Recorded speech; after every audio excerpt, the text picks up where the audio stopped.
Hello champions, welcome to Vedantu 8, 9, 10 channel. Okay, ఇవాళ ninth class students ఎవరైతే ఉన్నారో వాళ్ళందరికీ కొత్త చాప్టర్ అనేది స్టార్ట్ చేయబోతున్నాం. మీరందరూ చాలా రిక్వెస్ట్ చేశారు. టిష్యూస్ టిష్యూస్ చాప్టర్ ఏదైతే ఉందో టిష్యూస్ చాప్టర్ స్టార్ట్ చేయండి సార్. ఓకే, దీంట్లో మనం ఏంటంటే ఫార్మేటివ్ అసెస్మెంట్ ఏదైతే ఉన్నదో దాంట్లో ఈ చాప్టర్ వస్తున్నది. అది కాకుండా చాలా మందికి ఈ చాప్టర్ లో డౌట్స్ ఉన్నాయి. సో ఈ చాప్టర్ ని క్లియర్ గా అర్థం చేసుకుంటాం ఈ సెషన్స్ లోని. ఇవాళ సెషన్ లో మనం టిష్యూస్ గురించి ఫస్ట్ ఇంట్రొడక్షన్ ఇచ్చుకుంటాం. అంటే టిష్యూస్ అంటే ఏమిటి, ఓకే, టిష్యూస్ ది ఫంక్షన్ ఏమిటి, టిష్యూస్ అసలు ఎందుకు ఉన్నాయి, ఓకే, మనం ఎందుకు టిష్యూస్ గురించి చదువుకోవాలి, ఈ అన్ని విషయాల గురించి మనం ఇవాళ డిస్కస్ చేసుకోబోతున్నాం. సో ఫస్ట్ మనం మాట్లాడుకున్నట్లయితే మీరు ప్రీవియస్ చాప్టర్ మీరు ఆల్రెడీ చదువుంటే మీరు ఆంధ్ర ఇంకా తెలంగాణ స్టూడెంట్స్ ఇద్దరికి టిష్యూస్ అనేవి ఉన్నాయి నైన్త్ క్లాస్ లోని. ఆ, తెలంగాణ స్టూడెంట్స్ కి ప్లాంట్ టిష్యూస్ ఇంకా యానిమల్ టిష్యూస్ అని రెండు చాప్టర్స్ ఉన్నాయి. ఆంధ్ర స్టూడెంట్స్ కి టిష్యూస్ అనే ఒకే చాప్టర్ లో ప్లాంట్ ఇంకా యానిమల్ టిష్యూస్ రెండింటిని ఇంక్లూడ్ చేయడం జరిగింది. ఓకేనా. సో ఇప్పుడు టిష్యూస్ లోని ఫస్ట్ మాట్లాడుకున్న ముందు మనం సెల్స్ గురించి మాట్లాడుకుందాం. సెల్స్ అంటే ఏమిటి, okay. Okay, first of all cells అంటే ఏమిటి. మనం ఆల్రెడీ లాస్ట్ మీరు ప్రీవియస్ చాప్టర్ మీరు చదివినట్లయితే ప్రీవియస్ చాప్టర్ మీరు సెల్స్ గురించి ఆల్రెడీ చదివినట్లయితే సెల్స్ అనేవి టూ టైప్స్ ఉంటాయి: plant cells, animal cells. Mainly normal గా మనం బేసిక్ ఐడియా చదువుకుంటాం ప్రీవియస్ చాప్టర్ ఏదైతే ఉందో. సెల్ స్ట్రక్చర్ అండ్ ఫంక్షన్ అయినా, cell the basic unit of life అయినా. ఇప్పుడు ఈ విషయంలో ఫర్దర్ మాట్లాడుకున్నట్లయితే సెల్ అనేది అంటే దాంట్లో బేసిక్ కాంపోనెంట్స్ ఏంటంటే ఉంటాయన్నో అది మనం తెలుసుకోవాలి. ఒక సెల్ మనం దీనికి అంటే ఇప్పుడు ఈ టిష్యూస్ చాప్టర్ స్టార్ట్ చేయక ముందు జస్ట్ ఒక బేసిక్ ఐడియా కోసం. ఓకే, ఒక సెల్ లో బేసిక్ గా ఏమిటి ఉంటాయి చెప్పండి. అన్నిటికన్నా ఫస్ట్ ఏంటి ఉంటుంది, ఒక సెల్ లోని సెల్ మెంబ్రెయిన్ అనేది ఉంటుంది. అన్నిటికన్నా బయట దాన్ని ప్రొటెక్ట్ చేస్తుంది సెల్ మెంబ్రెయిన్, కదా. కరెక్ట్. దాని తర్వాత రెండోది మనం చూసుకున్నట్లయితే మనకి ఒక ఏముంటుంది, ఎండోప్లాజ్మిక్ రెటికులం అవన్నీ కాకపోయినా ఫస్ట్ న్యూక్లియస్ ఉంటుంది. Nucleus is the brain of the cell అని చదువుకుంటాం. ఎందుకంటే న్యూక్లియస్ నుంచే డైరెక్షన్స్ వస్తాయన్నమాట సెల్ అంతట్లో ఎలా వర్క్ జరగాలో, కదా. దాని తర్వాత మూడోది మనకి ఎండోప్లాజ్మిక్ రెటిక్యులము, గాల్గి కాంప్లెక్స్, ఇవన్నీ ఉంటాయి. వీటన్నిటి కూడా వేరే వేరే ఫంక్షన్స్ అనేవి ఉంటాయి. దాని తర్వాత నెక్స్ట్ మనం చూసుకుంటే మైటోకాండ్రియా, దీన్ని మనం power house of the cells అంటాం. ఓకే, ఇక్కడే ఎనర్జీ అనేది జనరేట్ అవుతుంది. Generator, energy generator of the cell అన్నమాట ఇది. ఓకే, అది. సో మైటోకాండ్రియా గురించి చదువుకుంటాం. దాని తర్వాత లాస్ట్ మనం వాక్యూల్స్ గురించి చదువుకుంటాం. ఓకే, అవన్నీ అన్నమాట. సో ఇలాగా there are different different components in a plant cell. Plant cell తీసుకున్న, యానిమల్ సెల్ తీసుకున్న, బోల్డ్ అన్ని కాంపోనెంట్స్ అనేవి ఉన్నాయి.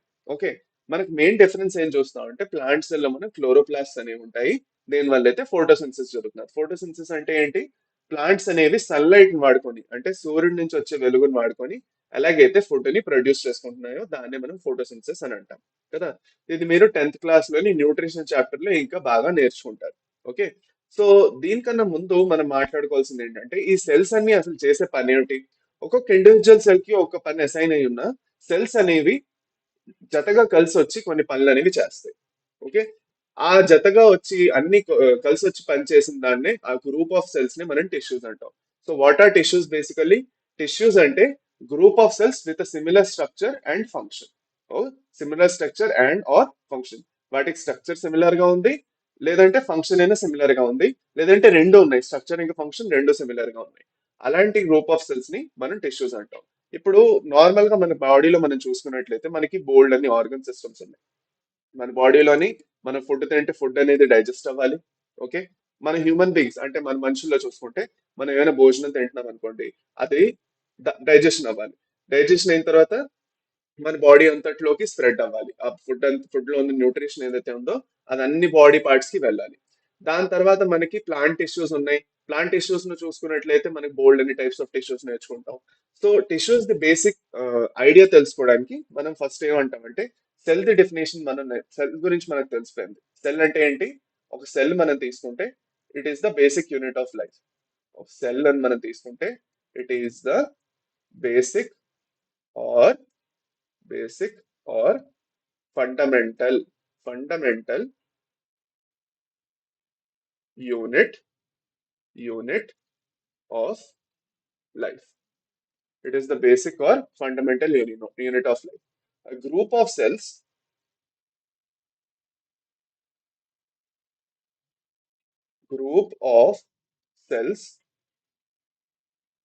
with a common structure and function group of cells with common structure and function. Okay, వీటిని మనం ఏమంటాం? Tissues అంటాం, tissue అంటాం. అలాగా మనకి different different types of tissue ఉంది, different different types of tissue ఉంది. ఓకే, సో ఫర్ సపోజ్ మన బాడీలో ఏదైతే మజిల్స్ ఉన్నాయో, మన మజిల్స్ ఏం చేస్తున్నాయి? మజిల్స్ వల్ల ఏం జరుగుతున్నది? లోకోమోషన్. అంటే ఇక్కడ నుంచి మనం ఒక దగ్గర నుంచి దూరం ఇంకో దగ్గరికి వెళ్ళాలి అనుకోండి. ఇది ఎగ్జాంపుల్ నేను ఇస్తున్నాను. ఓకే, ఇది ఎగ్జాంపుల్ ఇస్తున్నాను. మన బాడీలో మన సపోజ్ మన బాడీ ఉంది, మనం ఏం చేయాలంటే ఒక దగ్గర నుంచి ఇంకో దగ్గరికి వెళ్ళాలి. నేను నా చేయి ఇలా ఇలా మూవ్ చేయాలి. చేయాలంటే నా చేతిలో ఉన్న మజిల్స్ ఏవైతే ఉన్నాయో అవన్నీ కలిసి వచ్చి యాక్ట్ చేస్తేనే, అవన్నీ కలిసి వచ్చి నా చేతిని ఇలా మూవ్ చేస్తేనే నేను మూవ్ చేయగలుగుతున్నాను. సో లోకోమోషన్ లేదంటే మూవ్మెంట్ ఏదైతే ఉందో అలా జరగాలి అంటే, లోకోమోషన్ లేదంటే మూవ్మెంట్ ఏదైతే ఉందో జరగాలంటే మజిల్స్ ఉండాలి. మజిల్ దేంతో ఫామ్ అయి ఉంది? మస్కులర్ టిష్యూతో ఫామ్ అయి ఉంది. Muscular tissue, muscular tissue. Muscle దేంతో ఫామ్ అయి ఉంది? Muscular tissue. మస్కులర్ టిష్యూలో ఎలాంటి సెల్స్ ఉంటాయి? మజల్ సెల్స్ ఉంటాయి. ఈ మజల్ సెల్స్ ఏవైతే ఉన్నాయో different different types of cells ఉంటాయి, మనం తర్వాత నేర్చుకుంటాం అది. ఓకే, అలాగే బోల్డ్ ఫర్ సపోజ్ ప్లాంట్ లోని రూట్స్ ఏవైతే ఉన్నాయో, ప్లాంట్ లో కింద రూట్స్ ఏవైతే ఉన్నాయో, వేళ్ళు ఏవైతే ఉన్నాయో, ఇది మన ప్లాంట్ అనుకోండి. ఫర్ సపోజ్ నెక్స్ట్ ఇది మన ప్లాంట్ ఇది. ఓకే, ఇది ప్లాంట్. ఈ ప్లాంట్ లోని వీటిని ఏమంటాం మనం? These are the roots. Okay, ఈ రూట్స్ నుంచి ఇక్కడ వరకు నీళ్ళు అనేవి వెళ్ళాలి. ఓకే, ప్లాంట్స్ లో రూట్స్ దగ్గర నుంచి నీళ్ళు అనేవి different parts of the plant వరకు వెళ్ళాలి కదా. వెళ్ళాలా లేదా? వెళ్ళాలా? అలా వెళ్ళాలంటే ఒక టిష్యూ కావాలి. ఏం టిష్యూ అది? జైలం. ఒక జైలం అనేసి ఒక టిష్యూ ఉన్నది. ఈ టిష్యూ ఏం చేస్తుంది? ఇదేం చేస్తుందంటే ట్రాన్స్పోర్ట్స్ వాటర్ ఇన్ ప్లాంట్స్. ఏం చేస్తున్నది? Transports water in plants. Plants లో నీళ్ళని ట్రాన్స్పోర్ట్ చేస్తున్నది. ఎవరు చేస్తున్నారు నీళ్ళని ట్రాన్స్పోర్ట్? జైలం అనే టిష్యూ ఏదైతే ఉందో. So xylem it is a tissue. దీంట్లోని మనం 4 డిఫరెంట్ టైప్స్ ఆఫ్ సెల్స్ కలిసి వచ్చి జైలం ఫామ్ చేస్తుంది. Okay, different types of cells ఏవైతే ఉన్నాయో, బోల్డ్ డిఫరెంట్ టైప్స్ ఆఫ్ సెల్స్ వచ్చి జైలం ని ఫామ్ చేస్తున్నాయి. ఓకే, సో ప్లాంట్ లో అయినా యానిమల్ లో అయినా ఒక టిష్యూ ఏం చేస్తుంది? టిష్యూ అంటే ఏంటి అంటే group of cells with similar structure or function. వాటి స్ట్రక్చర్ ఏదైతే సైజు స్ట్రక్చర్ ఉన్నదో, వాటి ఆకారం ఏదైతే ఉన్నదో అదైనా సిమిలర్ గా ఉండాలి. లేదంటే అవి ఏదైతే పని చేస్తున్నాయో అవన్నీ కలిసి ఒకే పని చేస్తున్నాయి అనుకోండి, అదైనా కూడా ఒక టిష్యూ అనేసి అంటాము. So that is the basic definition of a tissue. అర్థమైందా? సో మీ బుక్ లో ఏమి ఇచ్చారో ఒకసారి చదువుకుందాము. టిష్యూ గురించి ఏమంటున్నారో రండి ఒకసారి చూసుకుందాం. Let us see. Just a minute. Okay, so last chapter living organisms of made of the cells అవన్నీ మనం చదువుకున్నామని చెప్తున్నారు. ఓకే, మల్టీ సెల్యులర్ ఆర్గానిజమ్స్ గురించి మనం మాట్లాడుకున్నట్లయితే there are millions of cells. Millions అంటే లక్షల్లో కోట్లలోని సెల్స్ అనేవి ఉంటాయి. మనమైనా ప్లాంట్స్ అయినా we're multicellular. Multicellular అంటే ఏమిటి? There are two types of organisms. Okay, there are two types of organisms. living organisms are of living organisms are of two types. One is unicellular, another is multicellular.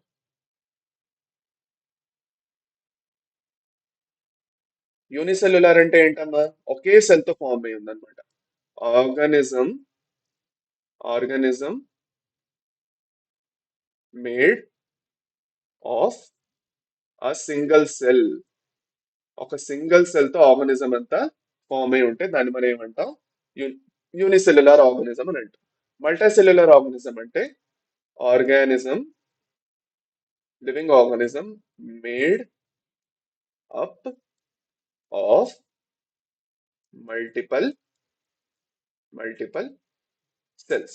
Okay, ఒక living organism ఒకే cell, ఒక single cell తో మొత్తం organism అంతా form అయి ఉన్నదంటే దాన్ని మనం ఏమంటాం? యూనిసెల్యులర్ అంటాం.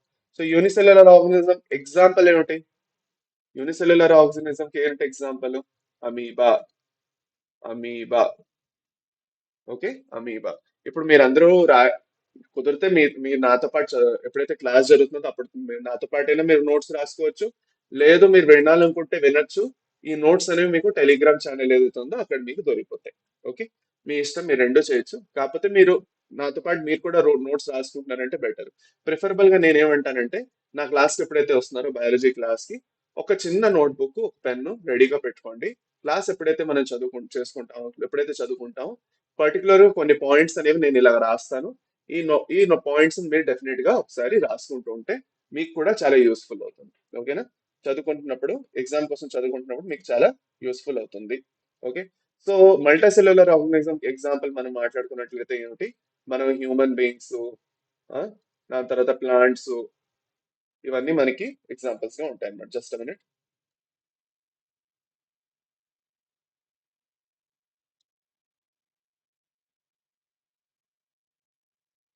Examples are humans, human beings, దాని తర్వాత plants, etcetera. Human beings, plants, etcetera. సరేనా? ఓకే, నా మల్టీసెల్యులార్ యూనిసెల్యులార్ అంటే ఏంటో అర్థమైపోయింది. ఇప్పుడు చూడండి, ఫర్దర్ ఫర్దర్ చూడండి. Okay, so most of these cells are specialised to carry out specific functions. ఈ సెల్స్ అన్ని ఏవైతే ఉన్నాయో యాక్చువల్ గా they are all specialised. Multicellular organisms మనం చూసుకున్నట్లయితే, యూనిసెల్యులర్ ఆర్గానిజం లోని టెన్షన్ లేదు, ఒకే సెల్ లో అన్ని పనులు అయిపోతున్నాయి, అయిపోయింది. మనం మల్టీ సెల్యులర్ ఆర్గానిజమ్స్, ఇప్పుడు సెల్స్ అన్ని అలా ఖాళీగా కూర్చోలేవు కదా, ఒక్కొక్క సెల్ కి ఒక్క పని అనేది అసైన్ చేయాలి. అవునా కదా? ఇప్పుడు మన క్లాస్ లో మనం చూసుకున్నట్లయితే, మన ఫర్ సపోజ్ ప్రాజెక్ట్ వర్క్ అనేది ఇస్తారు. ఓకే, ప్రాజెక్ట్ వర్క్ ఇచ్చినప్పుడు ఏంటి, ఒక్కొక్కరికి ఒక యాక్టివిటీ ఇస్తారు, మీరు ఈ యాక్టివిటీ చేయండి, మీరు ఈ యాక్టివిటీ చేయండి అని. అలాగే మన బాడీలో ఉన్న సెల్స్ కూడా డిఫరెంట్ డిఫరెంట్ యాక్టివిటీస్ అనేవి ఇవ్వడం జరుగుతుంది. మీరు ఈ ప్రాజెక్ట్ వర్క్ చేయండి, మీ వర్క్ ఇది అనేసి వర్క్ ఇస్తారు. ఈ వర్క్ ని మనం ఏమంటాం, డివిజన్ ఆఫ్ లేబర్ అంటాం. What do we call this? Division of labour. అంటే ఫుడ్ తిన్న తర్వాత డైజెషన్ చేసే ప్రాసెస్ ఈ టిష్యూది. ఓకే, మనం ఏదైతే ఊపిరి తీసుకుంటున్నామో ఆ ఊపిరిలో ఉన్న ఆక్సిజన్ ని బాడీలో ఉన్న సెల్స్ అన్నిటికీ పంపించే పని నీది. ఓకే, మన బాడీలో ఉన్న అక్కర్లేని చెత్త ఏదైతే ఉందో అది తీసి పారేసే పని ఏదైతే ఉందో అది ఎక్స్క్రిటరీ సిస్టమ్ది, ఆ పని నీది. అలాగా డిఫరెంట్ డిఫరెంట్ ఏవైతే వర్క్స్ ఉన్నాయో మన బాడీలో, డిఫరెంట్ డిఫరెంట్ పనులు ఏవైతే ఉన్నాయో డిఫరెంట్ డిఫరెంట్ టిష్యూస్ కి, అంటే గ్రూప్ ఆఫ్ సెల్స్ కి డిస్ట్రిబ్యూట్ చేయడం జరుగుతుంది. ఓకేనా? అది. So each specialised function is taken by a different group of cells. Since these cells carry out only particular function, they do it very efficiently. ఇప్పుడు ఒకే cell కి బోల్డ్ పనులు ఇచ్చేసాం అనుకోండి. ఓకే, నేను మీకు అన్ని పనులు, అన్ని సబ్జెక్టులు ఒకేసారి చదవమంటే మీరు చదవగలరా? చదవలేరు. ఒక్కొక్క సబ్జెక్టు ఒక్కసారి చదవగలరు. ఒకసారి బయాలజీ చదవగలరు, ఇంకొకసారి సోషల్ చదవగలరు, ఇంకొకసారి మ్యాథ్స్ చదవగలరు. సో ఒక గంట బయాలజీ, 2 గంటలు మ్యాథ్స్, ఒక గంట సోషల్, ఒక గంట ఫిజిక్స్, ఒక గంట కెమిస్ట్రీ, అలా మీరు చదవగలుగుతారు కదా.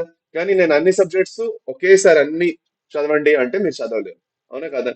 సిమిలర్ గా మన బాడీలో ఉన్న సెల్స్ ఏవైతే ఉన్నాయో వాటన్నిటికీ ఒక పర్టికులర్ వర్క్ అనేది ఇవ్వడం జరుగుతుంది. ఆ వర్క్ ఇవ్వడం వల్ల ఆ వర్క్ లో ఎక్సలెంట్ అయిపోయి చాలా బాగా చేయడం స్టార్ట్ చేస్తాయి. అది అన్నమాట దీని అర్థం. In human beings, muscle cells contract and relax to cause movement, nerve cells carry messages, blood flows to transport oxygen, hormones and waste material, and so on and so on. Okay, చూడండి ఏమంటున్నారు అంటే, muscle cells అనేవి movement లో help చేస్తాయి. Nerve cells అనేవి మన బాడీలో వేరే వేరే మెసేజెస్ ఏవైతే ఉన్నాయో, బ్రెయిన్ అనేవి చెయ్యి ఇలా ఊపు అనే మెసేజ్ ఇచ్చింది, లేదంటే డైజెషన్ చేయించు అనే మెసేజ్ ఇచ్చింది. ఓకే, ఈ మెసేజ్ అన్నింటినీ పంపించాల్సిన పని ఎవరిది? Nervous system. నర్వ్స్ అనేవి చూసుకుంటాయి. అలాగే మనది ఏదైతే సర్క్యులేటరీ సిస్టమ్ ఉందో, దేని త్రూగా అయితే మన బాడీలో బ్లడ్ అనేది ఫ్లో అవుతున్నదో, okay, it flows to transport oxygen. Oxygen ని ట్రాన్స్పోర్ట్ చేయడానికి చాలా యూస్ఫుల్ అవుతుంది. Okay, in plants vascular tissues conduct food and water. ఏదైతే నేను జైలం చెప్పానో it is one one type of vascular tissue. అలాంటిదే ఇంకొక టిష్యూ ఉంది, దాని పేరు ఫ్లోయమ్ అంటాం. ఫ్లోయమ్ అనేది ఫుడ్ ని ట్రాన్స్పోర్ట్ చేస్తుంది, జైలం అనేది వాటర్ ని ట్రాన్స్పోర్ట్ చేస్తుంది. ఓకే, దాని గురించి ఇంకా డీటెయిల్ గా మనం చదువుకుంటాం ప్లాంట్ టిష్యూస్ లో, so don't worry. So multicellular organisms మనం చూసుకున్నట్లయితే డివిజన్ ఆఫ్ లేబర్ అనేది జరుగుతున్నది. ఏం జరుగుతున్నదమ్మా? డివిజన్ ఆఫ్ లేబర్ ఏదైతే ఉన్నదో, డివిజన్ ఆఫ్ లేబర్ ఏదైతే ఉన్నదో అది జరుగుతున్నది. ఓకే, గుర్తుపెట్టుకోండి. ఇప్పుడు నెక్స్ట్ మనం చూసుకున్నట్లయితే, మనకి మల్టీసెల్యులర్ ఆర్గానిజమ్స్ చూసుకున్నట్లయితే ఒక్క సెల్ నేను చెప్పినట్టు అయింది. This means a particular function is carried out by a cluster of cells at a definite place in the body. ఒక పర్టికులర్ జాగాలో ఒక పర్టికులర్ పని అనేది చేస్తున్నాయి. This cluster of cells called a tissue is arranged and designed so as to give the highest possible efficiency of function. అంటే ఎలాగోలా చేసేయడం కాదు, మనకి హైయెస్ట్ పాసిబుల్ ఎఫిషియన్సీ అంటే చాలా బాగా చేసేయాలి పని. ఏదో ఏ పని ఇచ్చినా కూడా ఆ పనిని చాలా బాగా చేసేయాలి. ఎలాగోలా చేసి పడేయడం కాదు. అలా జరగాలి అంటే ప్రాపర్ గా ప్రతి ఒక్క సెల్ కి పని చెప్పేసి సరిగ్గా ఇవ్వాలి. మనం వాటికి డివిజన్ ఆఫ్ లేబర్ అనేది సరిగ్గా చేయాలి. అది అన్నమాట. A group of cells that are similar in structure or work together to achieve a particular function forms a tissue. చాలా ఇంపార్టెంట్ ఈ సెంటెన్స్. ఇది మీరు అండర్లైన్ చేసుకొని పెట్టుకుంటారు మీ బుక్ లోనే. A group of cells లేదంటే రాసుకుంటారు ఇప్పుడు. A group of cells that are similar in structure or work together to achieve a particular function. అర్థమైందా? అర్థమైందా? ఓకేనా? అది అన్నమాట. సో అది టిష్యూది ఒక డెఫినేషన్ మనం మాట్లాడుకుంటే అది అన్నమాట. ఫర్దర్ ఇప్పుడు మనం ఏం చేస్తున్నాం అంటే, ఇప్పుడు ప్లాంట్ ఇంకా యానిమల్ టిష్యూస్ ఏవైతే ఉన్నాయో వాటిలో different different types of situations మనం చదువుకుంటాం. ప్లాంట్ టిష్యూస్ కి ఇంకా యానిమల్ టిష్యూస్ ఏవైతే ఉన్నాయో వాటిలో డిఫరెన్స్ ఏంటి? ఎందుకంటే మనం అవే ఎక్కువ అవే చదువుకోబోతున్నాం ఈ చాప్టర్ లో. Plant tissues animal tissues separate గా చదువుకుంటాం. అవి చదువుకునే ముందు plant tissues separate, animal tissues ఎందుకు డిఫరెంట్ గా ఉన్నాయి, ప్లాంట్స్ వేరెందుకు, యానిమల్స్ వేరెందుకు? రెండు మల్టీసెల్యులర్ ఆర్గానిజమ్సే కదా.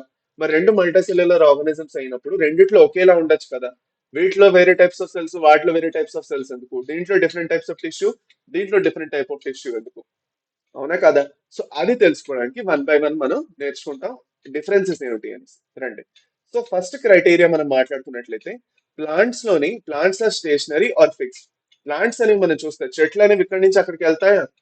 వెళ్ళం కదా, ఒకే దగ్గర ఉంటాయి. మీరు ఒకే దగ్గర పాతారు, ఒకే దగ్గర అలా లేస్తాయి అంతే. కానీ అవి ఇక్కడి నుంచి అక్కడికి నీళ్ళు తాగడానికి లేదంటే ఆడుకోవడానికి వెళ్ళవు, ఒకే దగ్గర ఉంటాయి కదా. So because plants are stationary and fixed, దాన్ని బట్టి వాటిలో ఏదైతే టిష్యూ ఉన్నదో దాన్ని బట్టి ఉంటుంది అనమాట. ఇప్పుడు ఒకే దగ్గర ఉండాలనుకోండి, పెద్ద వాన లేదంటే గాలి తుఫాన్ వచ్చింది అనుకోండి, ఆ గాలి తుఫాన్ లేదంటే వర్షం రావడం వల్ల ఏమవుతుంది, చెట్టుని ఇక్కడి నుంచి అటు చేసి పడేస్తుంది అది ఈజీగా. సో చెట్టు ఒకే దగ్గర గట్టిగా అక్కడే దృఢంగా ఉండాలన్నమాట. అలా ఉండాలంటే దాని దగ్గర ఎలాంటి టిష్యూ ఉండాలంటే దాన్ని అక్కడ ఒకే దగ్గర గట్టిగా ఉంచేటట్టు ఉండాలి. సో కొన్ని ప్లాంట్ లో కొన్ని డెడ్ సెల్స్ అనేవి ఉంటాయి. డెడ్ సెల్స్ అంటే చనిపోయిన సెల్స్ అన్నమాట. అవి ఇంకా యాక్చువల్ గా పని చేయవు, కానీ ఆ సెల్స్ కూడా ఆ ప్లాంట్ వదులుకోదు. ఆ ప్లాంట్ ఆ డెడ్ సెల్స్ ఏం చేస్తుంది, సపోర్ట్ కింద వాడుకుంటుంది, గట్టిగా ఉంచడానికి వాడుకుంటుంది, ఒకే దగ్గర గట్టిగా పట్టుకొని ఉంచుకోవడానికి భూమిని వాడుకుంటుంది డెడ్ సెల్స్. దీని గురించి ఇంకా బాగా మనం నేర్చుకుంటాం. దాని తర్వాత యానిమల్స్ లో మనం చూసుకున్నట్లయితే, వి యాజ్ యానిమల్స్, మనం కూడా యానిమల్స్. మనం ఎక్కడి నుంచి అక్కడికి వెళ్తాం, ఓకే, షెల్టర్ కోసం ఇక్కడికి, మన ఇంటి నుంచి స్కూల్ కి వెళ్తాం, స్కూల్ నుంచి ఇంటికి వస్తాం, ఆడుకోవడానికి వెళ్తాం. ఓకే. సో ఇలా డిఫరెంట్ డిఫరెంట్ పనులు ఎప్పుడైతే మనం చేస్తున్నామో మనం ఒక దగ్గర ఉంటామా? ఉండం. వేరే వేరే చోట్ల మనం మూవ్ అవుతూ ఉంటాం. ఓకే. సో అలాగే ఎప్పుడైతే మనం కదులుతూ ఉంటామో దాంతో తగ్గట్టు ఏవైతే టిష్యూస్ మనం మూవ్ చేయాలి. ఇప్పుడు మజిల్స్ ఏవైతే ఉన్నాయో ప్లాంట్స్ కావాలా? అక్కర్లేదు. ప్లాంట్స్ ఎందుకు మజిల్స్ అక్కర్లేదు? Because plants do not move from one place to another, but the move from one place to another. That's why human animals have muscle cells, but plants do not have muscle cells. Okay. So ఇక్కడ మనకి ఏం అర్థమైంది? Okay, plants are stationary, and do not move. ఒక దగ్గర నుంచి ఇంకో దగ్గరికి వెళ్ళవు. ఓకేనా? బట్ బట్ యానిమల్స్ మాట్లాడుకున్నట్లయితే, యానిమల్స్ గురించి మనం మాట్లాడుకున్నట్లయితే, animals move from one place to another. Animals ఏవైతే ఉన్నాయో అవి ఒక జాగా నుంచి ఇంకో జాగాకి వెళ్తూ వస్తూ ఉంటాయి కదా. కదా, మనం కూడా animals, we are also one type of animal. ఇప్పుడు అలాంటప్పుడు డిఫరెన్స్ ఎక్కడ వస్తున్నది అంటే, డిఫరెన్స్ వస్తున్నది, that's why that's why animals have muscular tissue for movement. For movement మనం మూమెంట్ అవ్వాలంటే దానికోసం ఏం కావాలి? మస్కులర్ టిష్యూ అనేది మనకి ఉంటుంది. ఓకేనా? ఇది ఫస్ట్ డిఫరెన్స్. ఇప్పుడు మనం ఇంకొన్ని డిఫరెన్సెస్ గురించి నేర్చుకుందాం. Another difference between animals and plants is pattern of growth. Okay.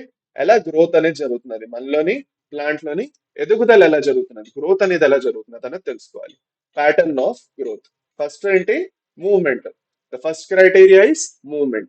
Second criteria is pattern of growth. So the growth in plants is limited to certain reasons while this is not so in animals. ఇప్పుడు plants లోని growth అనేది కొన్ని areas లో limited గా ఉంది. Okay, plant అంతా growth అవుతుండదు, only కొన్ని జాగాల్లోనే ఎక్కువగా గ్రోత్ అవుతుంది. ఓకేనా, దాని గురించి ఇంకా బాగా తెలుసుకుందాం. కానీ యానిమల్స్ లో చూసుకున్నట్లయితే మొత్తం బాడీ అంతా గ్రో అవుతుంది మనకి. Okay, there are some tissues in plants that divide throughout their life. అది కూడా ఉంది. కొన్ని టిష్యూస్ ఉన్నాయి ప్లాంట్ లో, మెరిస్టమాటిక్ టిష్యూస్ అని ఉంటాం, కేమియం టిష్యూస్ అంటాం, చదువుకుంటాం మనం. ఆ టిష్యూస్ ఏవైతే ఉన్నాయో ఓవర్ ద లైఫ్ టైం అలా డివైడ్ అవుతూ ఉంటాయి, డివైడ్ అవుతూనే ఉంటాయి. కాకపోతే ఈ పర్టికులర్ టిష్యూస్ ఏవైతే ఉన్నాయో కొన్ని జాగాల్లో ఉన్నాయి, అన్ని జాగాల్లో లేవు. ప్లాంట్ లో కొన్ని జాగాల్లోనే టిష్యూస్ ఉన్నాయి. ఒక ప్లాంట్ అంతట్లో మనం చూసుకున్నట్లయితే కొన్ని పర్టికులర్ డెసిగ్నేటెడ్ జాగాల్లోనే ఈ ఈ టిష్యూస్ ఉంటాయి, ఏవైతే ఎప్పుడు అలా డివైడ్ అవుతూ ఉంటాయి అన్నమాట. Okay, based upon this dividing capacity, various plant tissues can be classified as growing or meristematic tissue and permanent tissue. Okay, plants లోని మనం టూ టైప్స్ ఆఫ్ టిష్యూస్ అందుకే చూస్తాం అన్నమాట. సరే, అదే ఇప్పుడు మనం ఒకసారి చూసుకుందాం రండి. Okay, just minute. చూడండి, ప్లాంట్స్ లో మనం డిఫరెంట్ టైప్స్ ఆఫ్ టిష్యూని చూస్తాం. ఒక ప్లాంట్ టిష్యూని మనం క్లాసిఫై చేసామనుకోండి, ఒక ప్లాంట్ టిష్యూని మనం క్లాసిఫై చేసామనుకోండి, మనకి టూ టైప్స్ ఆఫ్ టిష్యూస్ కనిపిస్తాయి. ఓకే, ఒకటి మెరిస్టమాటిక్ టిష్యూ, ఒకటి మెరిస్టమాటిక్ టిష్యూ, ఇంకోటి ఇంకోటి ఏంటి? Permanent tissue. Permanent tissue, permanent tissue ఇంకా మెరిస్టమాటిక్ టిష్యూ డిఫరెన్స్ ఏంటి అంటే, మెరిస్టమాటిక్ టిష్యూ ఏదైతే ఉందో it divides continuously. It divides continuously through out life time. Through out life time అంటే మొత్తం లైఫ్ టైం అంతట్లోని అలా కంటిన్యూస్ గా డివైడ్ అవుతూనే ఉంటుందన్నమాట. అర్థమైందా? అదే మనం పర్మనెంట్ టిష్యూ గురించి మాట్లాడితే, పర్మనెంట్ టిష్యూ గురించి మాట్లాడుకున్నట్లయితే does not divide. Does not divide. అర్థమైందా? పర్మనెంట్ టిష్యూ గురించి మాట్లాడుకుంటే అది డివైడే అవ్వదు. Okay, it does not divide. Okay, అలా ఒకే దగ్గర ఉంటుంది. ఇంకా ఒక పర్టికులర్ ఫంక్షన్ అనేది దానికి ఇచ్చేస్తారు. ఇప్పుడు జైలం అవనండి నీళ్ళ ట్రాన్స్పోర్ట్ చేయను, ఫ్లోమ్ అవనండి ఫుడ్ ట్రాన్స్పోర్ట్ చేయాలన్న బాడీలోని ఒక దగ్గర నుంచి ఇంకో దగ్గరికి, ఆ పర్టికులర్ ఫంక్షన్ అనేది ఆ సెల్ కి ఇచ్చేస్తారు. కాకపోతే అది ఇంకా డివైడ్ అవ్వదు అనమాట. ఇప్పుడు పర్మనెంట్ టిష్యూస్ లో కూడాను మనకి టూ టైప్స్ వస్తాయి. ఓకే, ఏంటవి? సింపుల్ పర్మనెంట్ టిష్యూ ఒకటి వస్తుంది, ఇంకా కాంప్లెక్స్ పర్మనెంట్ టిష్యూ అని వస్తుంది. సింపుల్ ఇంకా కాంప్లెక్స్ పర్మనెంట్ టిష్యూ అని వస్తుంది. సింపుల్ పర్మనెంట్ టిష్యూలో మనం మూడు టైప్స్ ఆఫ్ టిష్యూస్ చదువుకుంటాం. ఏంటది? ప్యారెంకైమా, రెండోది కాలెన్కైమా, మూడోది స్క్లెరెన్కైమా. వీటి గురించి డీటెయిల్ గా నెక్స్ట్ క్లాస్ లో మనం చదువుకోబోతున్నాం. అదే మనం యానిమల్ టిష్యూస్ గురించి మాట్లాడుకున్నట్లయితే, కాంప్లెక్స్ టిష్యూస్ గురించి మాట్లాడుకున్నట్లయితే ఒకటి జైలం వస్తుంది, ఇంకోటి ఫ్లోయమ్ అనేది వస్తుంది.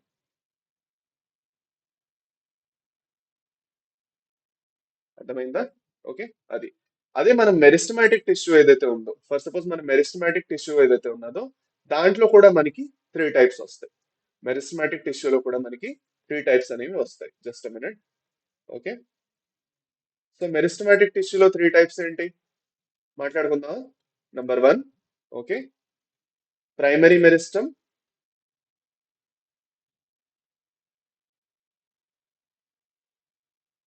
రెండోది సెకండరీ మెరిస్టమ్. Secondary meristem. మళ్ళీ ప్రైమరీ మెరిస్టమ్ లో మనం మూడు టైప్స్ అవన్నీ చూస్తాం, సెకండరీ మెరిస్టమ్ లో కూడా ఫర్దర్ టైప్స్ అనేవి మనం చూస్తాం. కానీ అది ఈ క్లాస్ లో ఉంది. ఇందులో మనం primary meristem, primary growth, plant లో ఫస్ట్ ఏదైతే గ్రోత్ జరిగిపోతుందో మనం అనుకుంటాం ప్రైమరీగా ప్లాంట్ ఏదైతే స్లోగా అలా గ్రో అవుతూ ఒక పెద్ద ట్రీ అయిపోతుంది కదా, దాని ఫైనల్ స్టేజ్ వరకు వెళ్ళిన వరకు ఏదైతే మెరిస్టమ్ కావాలో అది ప్రైమరీ మెరిస్టమ్ అనమాట. సెకండరీ మెరిస్టమ్ అనేది సెకండరీ గ్రోత్ అని తెస్తుంది. ఓకే, సో ఈ ప్రైమరీ ఇంకా సెకండరీ మెరిస్టమ్ గురించి క్లియర్ గా తర్వాత నెక్స్ట్ క్లాస్ లో మనం మంచిగా నేర్చుకోబోతున్నాం. ప్లాంట్ ఇష్యూస్ ఎప్పుడైతే మనం చదువుతున్నాం. ఓకే, అదే అన్నమాట. సో ఫర్దర్ మనం చూసుకుంటే ఫర్దర్ ఇప్పుడు మనం యానిమల్ టిష్యూస్ గురించి కూడా మాట్లాడాలి. ఓకే, యానిమల్ టిష్యూస్ గురించి కూడా మనం మాట్లాడాలి. మన యానిమల్ టిష్యూస్ ఏవైతే ఉన్నాయో అవి కూడా డిఫరెంట్ టైప్స్ ఆఫ్ టిష్యూస్ ఉన్నాయి. ఒకటి ఎపిథీలియల్ టిష్యూ, ఇంకోటి కనెక్టివ్ టిష్యూ, ఇంకోటి స్కెలెటల్ టిష్యూ, ఇంకోటి nervous tissue. 4 types of tissues ఉంటాయి. Okay, what are the 4 types of tissues in animal? Animal tissues మనం తీసుకున్నట్లయితే based upon the function, okay, different different types of మన tissues మాట్లాడుకున్నట్లయితే 2, 3, ఇంకా 4. Okay, 3, 4, 4 types of tissues ఉన్నాయి. ఇప్పుడు ఈ 4 టైప్స్ ఆఫ్ టిష్యూస్ మనం తీసుకున్నట్లయితే జస్ట్ అ మినిట్. ఓకే, ఒక్క నిమిషం ఆగండి, క్లాస్ ఇలాగే చూస్తుండండి.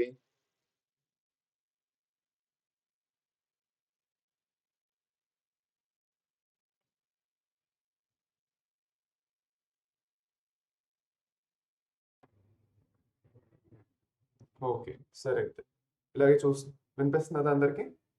I think it's audible. Okay, so ఇప్పుడు యానిమల్ టిష్యూస్ లో మనం చూసుకున్నట్లయితే యానిమల్ టిష్యూస్ లో కూడా మనకి 4 టైప్స్ వస్తాయి అనమాట. ఫస్ట్ టైప్ ఏంటి యానిమల్ టిష్యూస్ లో? Just minute. ఫస్ట్ టైప్ ఏంటి? ఫస్ట్ మనకి వచ్చేది epithelial tissue. Epithelial tissue. Epithelial tissue ఏదైతే ఉన్నదో అది మన ఇట్స్ ఎ కవరింగ్ టిష్యూ అని మన బాడీలో మన స్కిన్ ఉన్నా లేదంటే డిఫరెంట్ డిఫరెంట్ ఆర్గన్స్ ఏవైతే ఉన్నాయో మన బాడీలో వాటన్నింటినీ కవర్ చేసే పని ఏదైతే ఉందో అది ఎపిథీలియల్ టిష్యూ. ఓకే, రెండోది మనం చూసుకున్నట్లయితే మనకు వచ్చేది కనెక్టివ్ టిష్యూ. కనెక్టివ్ టిష్యూ ఏదైతే ఉందో డిఫరెంట్ డిఫరెంట్ ఆర్గన్స్ మన బాడీలో ఏవైతే ఉన్నాయో వాటిని కనెక్ట్ చేస్తుంది. Okay, different different organs different different tissues కూడా తెచ్చి కనెక్ట్ చేస్తుంది. సో అందుకే దాన్ని మనం కనెక్టివ్ టిష్యూ అనేసి అంటాం. మూడోది వచ్చేసి మనకి వచ్చేది మస్కులర్ టిష్యూ. మస్కులర్ టిష్యూ ఏదైతే ఉందో మనం చెప్పాను లోకోమోషన్ ఇంకా మూవ్మెంట్ మన బాడీలో జరగాలంటే మస్కులర్ టిష్యూ అనేది కావాలి. దాన్ని ఇంకా మనం క్లియర్ గా డిస్కస్ చేసుకుంటాం. లాస్ట్ లో వచ్చేసేది మనకు వచ్చేది nervous tissue. Nervous tissue. Nervous tissue. Okay, last లో మనకు వచ్చింది నర్వస్ టిష్యూ. ఇప్పుడు ఈ నర్వస్ టిష్యూ ఏదైతే ఉందో మన బాడీలో వేరే వేరే చోట్ల బ్రెయిన్ త్రూగా మెసేజెస్ పంపించడం తీసుకోవడం అనేది చేస్తుంది. Okay, so that's that's with respect to different types of tissues in plant and animal body. అది కాకుండా మన బాడీలోని ఇప్పుడు డివైడ్ అయ్యే టిష్యూస్ ఏమైనా ఉన్నాయా అని అడుగుతారు. లేదు, మన బాడీలో డివైడ్ అయిన టిష్యూస్ ఏవైతే ఉన్నాయో మనం ఎప్పుడైతే యాక్చువల్ గా పుడతామో ఆ టైంలోనే డివైడ్ అయిన టిష్యూస్ కొన్ని ఉంటాయి. అవి డివైడ్ అయ్యి డిఫరెంట్ డిఫరెంట్ ఆర్గన్స్ కింద కన్వర్ట్ అయిపోతాయి. దాని తర్వాత ఇంకా ఎలాంటి సెల్స్ ఇంకా ఎక్కువగా డివైడ్ అవ్వవు. పర్టికులర్ గా dividing tissues non dividing tissues అనేవి ఉండవు. ఏదైనా పర్టికులర్ జాగాలో ఫర్ సపోజ్ నాకు ఇక్కడ ఇంజరీ జరిగింది, ఇక్కడ దెబ్బ తగిలింది అనుకోండి, ఆడుతూ దెబ్బ తగిలింది. దెబ్బ తగిలిన తర్వాత ఇక్కడ కొత్త సెల్స్ ఎలా వస్తున్నాయి అంటే ఆ పర్టికులర్ సెల్స్ కొంచెం డివైడ్ అవ్వడం స్టార్ట్ అయ్యి డివైడ్ అయిపోయి మళ్ళీ కొత్త సెల్స్ వచ్చేసిన తర్వాత మళ్ళీ ఆగిపోతాయి. ఓకేనా, అంతే తప్ప సెపరేట్ గా డివైడింగ్ ఇంకా నాన్ డివైడింగ్ టిష్యూస్ అనేసి డిఫరెంట్ టైప్స్ ఆఫ్ టిష్యూస్ అనేవి ఉండవు అనమాట. ఓకే, సో ప్లాంట్స్ లో ఓకే దీంట్లో మనకి అర్థం ఏమైంది? ప్యాటర్న్ ఆఫ్ గ్రోత్ లో మనం చూసుకున్నట్లయితే plants have 2 types of tissues, that is meristematic. Meristematic అంటే డివైడ్ అవుతున్న టిష్యూస్ ని మనం మెరిస్టమాటిక్ టిష్యూస్ అంటాం, డివైడింగ్ టిష్యూస్ ని అండ్ పర్మనెంట్ టిష్యూస్ ఏవైతే డివైడ్ అవ్వట్లేదు అవి ఇంకా పర్మనెంట్ గా అలాగే ఉండిపోతాయి. Permanent tissues, non dividing. Non dividing. Non dividing అర్థమైందా? Dividing and non dividing tissues అనేసి అంటాం వీటిని. Okay, clear. సో అదే మనం యానిమల్స్ లో చూసుకున్నట్లయితే డివైడింగ్ ఇంకా నాన్ డివైడింగ్ మీద కాకుండా 4 డిఫరెంట్ టైప్స్ ఆఫ్ టిష్యూస్ మనం చూసాం. 4 డిఫరెంట్ టైప్స్ ఆఫ్ టిష్యూస్ చూసాం. ఏంట 4 different types in animals? Animals లో ఏం 4 డిఫరెంట్ టైప్స్ ఆఫ్ టిష్యూస్ చూసాం మనం? ఓకే, ఏమిటవి చెప్దామా? Number one epithelial. Number 2 connective. Number 3 muscular. ఇంకా number 4 nervous tissue. 4 different types of tissues ని మనం చూడడం జరుగుతుంది. ఓకే, నెక్స్ట్ పాయింట్కి వెళ్దాం. స్ట్రక్చరల్ ఆర్గనైజేషన్ ఇంకా ఆర్గన్ సిస్టమ్స్ మీద గురించి మనం మాట్లాడుకున్నట్లయితే, ఓకే, డిఫరెంట్ డిఫరెంట్ ఆర్గన్స్ ఎలా ఉన్నాయి మనలోని ఇంకా ప్లాంట్స్ ని మనం మాట్లాడుకోవాలి. The structural organisation of organs and organ systems is far more specialised and localised in complex animals than in plants. అంటే ప్లాంట్స్ లో చూసుకున్నట్లయితే సింపుల్ ఆర్గనైజేషన్ అనమాట. ఒక ప్లాంట్ స్టెమ్, రూట్ ఉంటుంది, స్టెమ్ ఉంటుంది, లీఫ్ ఉంటుంది, ఫ్లవర్స్ ఉంటాయి, ఫ్రూట్స్ ఉంటాయి, అయిపోయింది, పెద్ద ఇంకేం లేదు. కాకపోతే యానిమల్స్ లో చూసుకున్నట్లయితే మనకు ఒక డైజెస్టివ్ సిస్టమ్ ఉంది, ఒక రెస్పిరేటరీ సిస్టమ్ ఊపిరి తీసుకోవడానికి, సర్క్యులేటరీ సిస్టమ్ మన బాడీలో ఉన్న న్యూట్రియంట్స్ ని ఇంకా గ్యాసెస్ ఏవైతే ఉన్నాయో వాటిని సర్క్యులేట్ చేయడానికి, దాని తర్వాత మనకు ఒక ఎక్స్క్రిటరీ సిస్టమ్ అక్కడి నుంచి చెత్తంతా తీసి పారేయడానికి, మస్కులర్ సిస్టమ్, మస్కులోస్కెలిటల్ సిస్టమ్ దేనివల్ల అయితే మనం మూవ్మెంట్ చేయగలుగుతున్నాం, నర్వస్ సిస్టమ్ మన బాడీలో ఉన్న డిఫరెంట్ డిఫరెంట్ ఏవైతే మెసేజెస్ పంపించాలో బ్రెయిన్ నుంచి బాడీకి, బాడీ నుంచి మళ్ళీ బ్రెయిన్ కి, దానికోసం last endocrine system, different different hormones ఏవైతే మన బాడీలో ఉన్నాయో, కెమికల్ మెసెంజర్స్ ఏవైతే ఉన్నాయో వాటిది ఏదైతే సిస్టమ్ ఉంటుందో. సో ఇలాగా మన బాడీలో బోల్డ్ అనే సిస్టమ్స్ ఉన్నాయి. So the animal body is more complex than plant body with respect to structural organisation of organs and organ systems. అర్థమైందా? అది అన్నమాట. సో అది కాకుండా మనం అదే చూసుకున్నట్లయితే ప్లాంట్స్ లో మనం చూసుకుంటే సెడెంటరీ హ్యాబిట్ ఉన్నది, ఒకే దగ్గర ఉంటాయి. అదే యానిమల్స్ లో చూసుకున్నట్లయితే మనం మాట్లాడుకున్నాం యాక్టివ్ లోకోమోషన్ అనేది ఉంటుంది, ఒక దగ్గర నుంచి ఇంకో దగ్గరికి మనం వెళ్తాం అనమాట. అది ఇంకేం లేదు. సో ఇక్కడ మనం ఏం పాయింట్ గుర్తు తెచ్చుకున్నాం? ఓకే, ప్లాంట్స్ ఆర్ సిడెంటరీ, లేదు ఫస్ట్ యానిమల్స్ గురించి రాద్దాం ఎందుకంటే యానిమల్స్ ఇక్కడ ఇంపార్టెంట్ కాబట్టి. Just minute. Animals have a complex అంటే చాలా ఎక్కువ అన్నమాట, చాలా కొంచెం అర్థం చేసుకోవడం కూడా కొంచెం కష్టం అన్నమాట. మనం ఈజీగా అర్థం చేసుకున్నాం, సింపుల్ గా ఇలాగే చెప్పడం జరగదు, అన్ని ఇంటర్లింక్డ్, అన్ని చాలా కాంప్లెక్స్ ఉంటాయని అర్థం. Animals have a complex organisation of organs and tissues, okay, because of different kinds of functions that are taking place in animals. అదే మనం ప్లాంట్స్ లో చూసుకున్నట్లయితే ప్లాంట్స్ హ్యావ్ సిడెంటరీ అంటే ఏంటి? స్టేషనరీ అని అర్థం. సిడెంటరీ అంటే ఏంటి? స్టేషనరీ, ఒకే దగ్గర ఉండడం అర్థం. Sedentary existence. So organisation is of tissues is simple, quite simple. Comparative గా చూసుకున్నట్లయితే ప్లాంట్స్ లోని సింపుల్ గా ఉంటుంది. ఓకేనా? సరేనా? నెక్స్ట్ పాయింట్కి వెళ్దాం. ఓకే, సో బేసిక్గా మనం ఇప్పటి వరకు ఏవైతే పాయింట్స్ నేర్చుకున్నామో వాటిని మనం చార్ట్ అనేది ప్రిపేర్ చేశాను. ఈ చార్ట్ ఒకసారి కంప్లీట్ అయిపోగానే, ఓకే, ఓకే, మనం దీంతో ఆపేస్తాం. ఓకేనా? సరేనా? సో ఇక్కడ మనం చూసుకోండి, ఇక్కడ మనం అన్ని కామన్ గా పాయింట్స్ రాసుకున్నాము. Tissue organisation is targeted towards stationary habit of plants. Tissue organization is targeted towards mobility of animals అన్నమాట. అంటే టిష్యూ ఆర్గనైజేషన్ ఏదైతే ఉందో అది స్టేషనరీ హ్యాబిట్ ఏదైతే ఉందో దాని మీద డిపెండ్ అయి ఉంటుంది. ఇందులో యానిమల్స్ లో ఏదైతే ఉందో అది మొబైల్ నేచర్ ఏదైతే ఉందో ప్లాంట్స్ లో దాన్ని బట్టి డిపెండ్ అయి ఉంటుంది. ఇందులో మనం చూసుకున్నట్లయితే ప్లాంట్స్ లోని ఆర్గనైజేషన్ అనేది సింపుల్ గా ఉంటుంది, వీళ్ళలోని ఆర్గనైజేషన్ అనేది కాంప్లెక్స్ అయిపోతుంది. ఓకేనా? దాని తర్వాత many of the tissues are dead. ఇందులో బోల్డ్ టిష్యూస్, మనకి చనిపోయిన టిష్యూస్ కూడా ఉంటాయి ప్లాంట్ లో. Most of the tissues are living in animals. Animals మనం చూసుకున్నట్లయితే టిష్యూస్, లివింగ్ టిష్యూస్ ఉంటాయి. Growth is confined to certain areas. కొన్ని జాగాల్లోని గ్రోత్ జరుగుతుంది, యానిమల్ టిష్యూస్ లో అన్ని జాగాల్లోని గ్రోత్ జరుగుతుంది. ఎనర్జీ మెయింటెనెన్స్ తక్కువ ఉంటుంది ఎందుకంటే ఒకే దగ్గర ఉంటున్నాయి ప్లాంట్స్. యానిమల్స్ లో ఎనర్జీ మెయింటెనెన్స్ ఎక్కువ ఉంటుంది. ప్లాంట్స్ కంటిన్యూస్ గా లైఫ్ టైం అంతా గ్రో అవుతుంటాయి. యానిమల్స్ చూసుకున్నట్లయితే ఓకే, ఒక పర్టికులర్ స్టేజ్ వచ్చిన తర్వాత మరి గ్రోత్ అనేది జరుగుతుంది. Okay, so that's with respect to introduction అమ్మా. ఓకే, నెక్స్ట్ క్లాస్ లో మనం ప్లాంట్ టిష్యూస్ గురించి నేర్చుకుంటాం నెక్స్ట్. ఓకే, నెక్స్ట్ వీక్ మీకు నెక్స్ట్ క్లాస్ అనేది వస్తుంది. ఓకే, సో ప్లాంట్ టిష్యూస్ గురించి ఇంకా డీటెయిల్ గా నేర్చుకుంటాం, మెరిస్టమాటిక్ పర్మనెంట్ టిష్యూస్ కోసం. ఓకే, సో ఇవాళ క్లాస్ ఎలా అనిపించింది? మీకు అర్థమైందా లేదా? మీకు నచ్చిందా లేదా? ఓకే. సో మీ ఫీడ్‌బ్యాక్ ఏంటనేది అనేది ఏదైతే ఉన్నదో కింద కామెంట్స్‌లో చెప్పాలి. మీ క్లాస్ ఎలా అనిపించింది, నచ్చిందా లేదా? క్లాస్ నచ్చినట్లయితే డెఫినైట్‌లీ లైక్ చేసి మీరు ఎవరితో ఒకరితో గ్యారంటీగా షేర్ చేయాలి. ఇక ఛానెల్‌ని ఇంకా సబ్స్క్రైబ్ చేసుకోకపోతే డెఫినైట్‌లీ సబ్స్క్రైబ్ చేసుకోండి. Okay. That's all from my side. మళ్ళీ నెక్స్ట్ క్లాస్‌లో కలుద్దాం.